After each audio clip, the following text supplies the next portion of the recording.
we have a little game thing about this show, and we are introduced it. It's called Rapid Fire. Keep it spicy. You want to go ahead? You feel like me for asking you the question.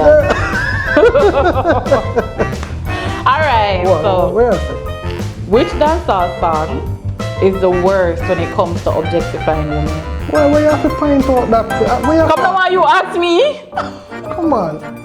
But we mentioned it earlier. Me no want to shun the artist. You want to bypass that one today? Me not go call the artist name, but everybody are gonna know how. And the pissing at the face song, it have a problem with it. It's raunchy, it's very wrong. I have a problem with it.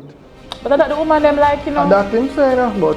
And that I realize, okay, I realize that most of the songs them have the same content over time. And me know say not the man them are singing to them song, yeah. Cause most men that I've come in contact with, them don't really like the raunchy business. So me know say the woman listen to them song, yeah. Open Chat Podcast.